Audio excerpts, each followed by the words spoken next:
My sister found a new boyfriend who wanted 15,000 from us. He never wanted it before, and suddenly he wanted 15,000. When did you come to the decision that it would be better for the baby if you gave it up? Actually, when he kicked us out, until then we were a happy family, as long as we had somewhere to stay. You mentioned that you're going to donate eggs. There, the compensation is about 35,000 or so, where they'll basically take some of my eggs, so they can give them to other women.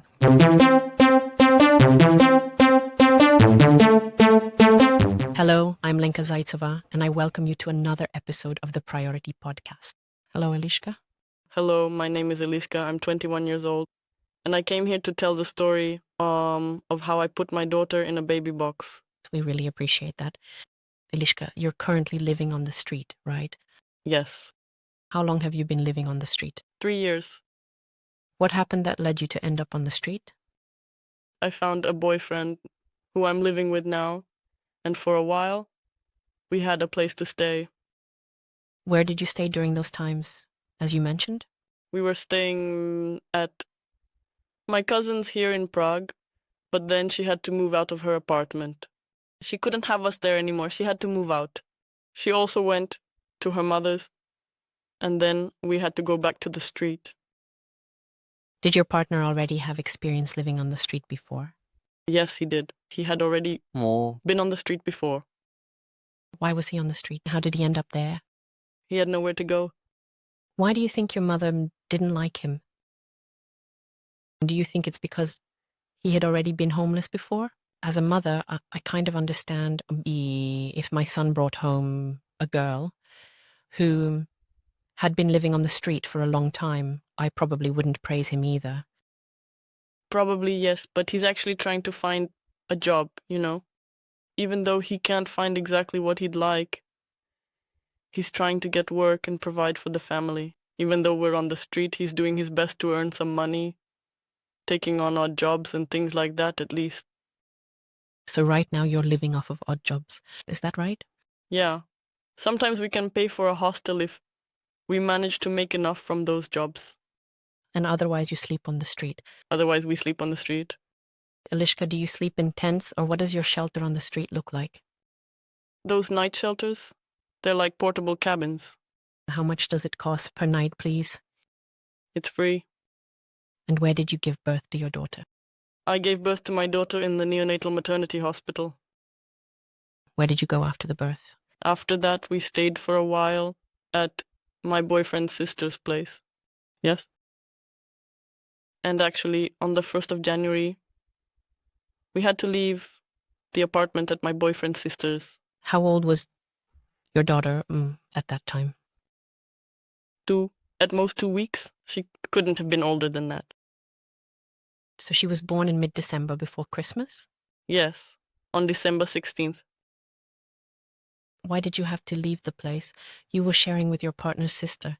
Because the sister found a new boyfriend who wanted 15,000 from us. He never wanted it before, and suddenly he wanted 15,000. For rent? It wasn't really for rent. He just wanted it out of the blue. Were you receiving any benefits from the state? At that time, I didn't have anything arranged yet, not even the maternity allowance, because I was waiting for that until February, since we were waiting for some papers to be sent from work. And as for the parental allowance, I didn't have that sorted out either. I was only negotiating that sometime in January as well. So on January 1st, which is a holiday and probably very cold, I assume, your relative tells you that you have to leave your shared accommodation. And so you go out with your baby. What did you do at that moment? Where did you go? Well, at that moment we went to the train station. Even though we didn't have a single crown. You didn't have a single crown? No. What about diapers for the little one? I had those. I had diapers. I had things. I had Sunar prepared in bottles. Sort of. No, I had little milk after giving birth. So I had warm water in the thermos, so I could give her Sunar and everything. How many servings of Sunar did you have with you? I had a whole box. I had enough of that, because my boyfriend, the day before we had to leave, went to donate blood plasma. So your boyfriend donates blood plasma. That means it's the best proof, really, for our listeners and viewers, that he doesn't take any drugs, because if he did, they wouldn't allow it. They do preliminary tests there, right? So yes, that's important to mention. So he donates blood plasma. How often does he donate blood plasma? He goes to two. He really shouldn't. But he goes to 2 plasma centers so that we have some money as well. So he goes every week? Yes. Now he actually got banned from 1 because they found out he was going to 2, so he got a 1-month ban from 1. But after that, he can go again. And you can't go because you've just given birth. Is that right? And even before that, I tried to go donate. But they told me my veins are too deep on that plate. Now let's go back to January 1st, when you have the baby. You have a box of Sooner. You have diapers, but those will only last a few days. When did you come to the decision that it would be better for the baby if you gave it up? Actually, when he kicked us out. Until then, we were a happy family. As long as we had somewhere to stay. So you arrived in Prague with the baby. And how did you find the baby box where you left the baby? On the internet. We looked it up on the phone to find out where they are in Prague, so we wouldn't have to keep the baby out on the street for too long. What time was it? Around 6 o'clock. Evening. In the evening. Can you please describe the steps you took to get to the baby box? So we took the Banti tram from Kobylisy to the Liben, to the castle, and right by the Liben castle, there's a little hill, and that's exactly where the baby box is. So we got there with my boyfriend, and I handed him the stroller.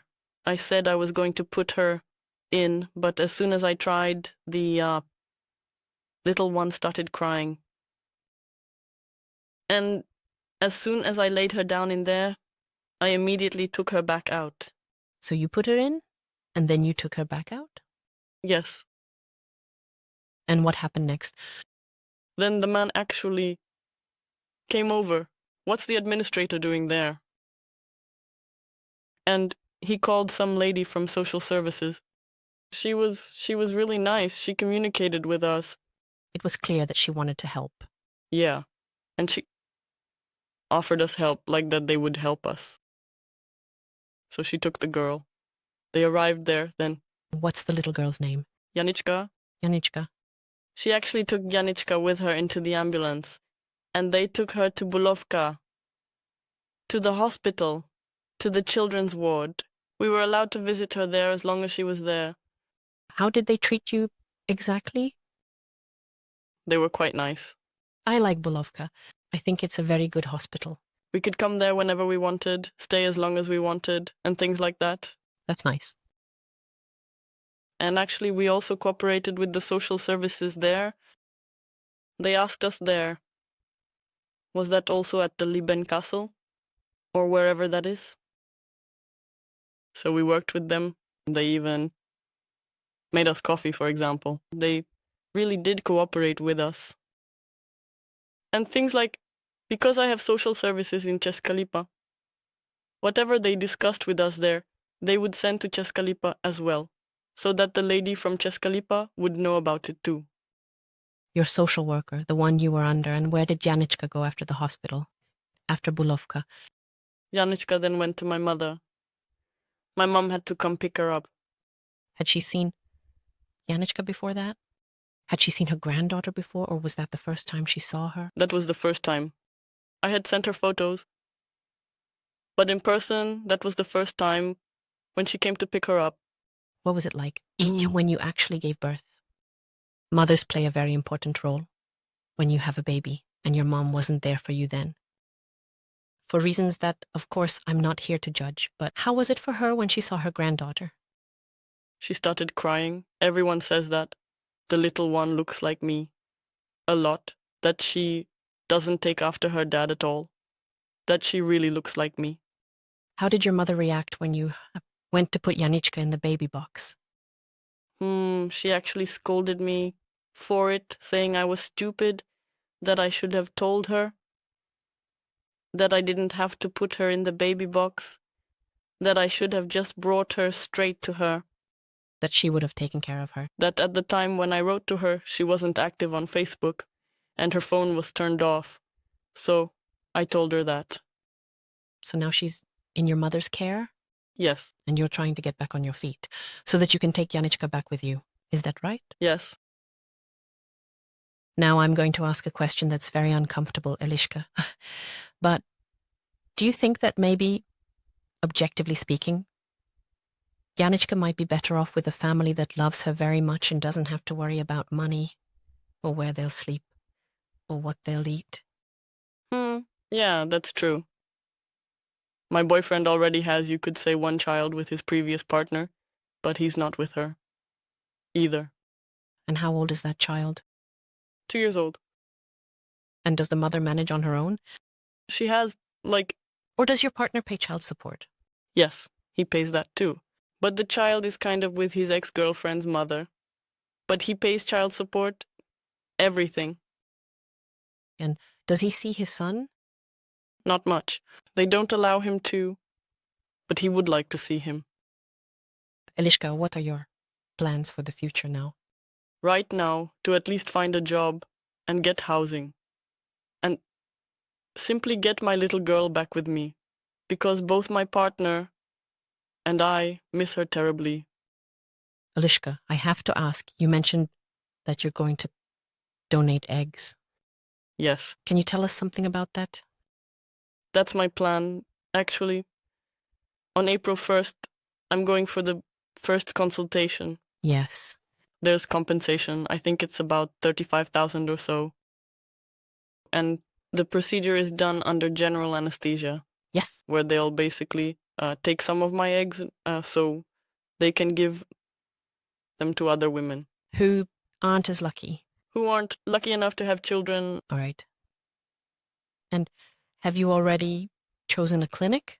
I don't remember exactly what it's called right now, but I already have the details in my email where I'm supposed to go and when I'm supposed to be there.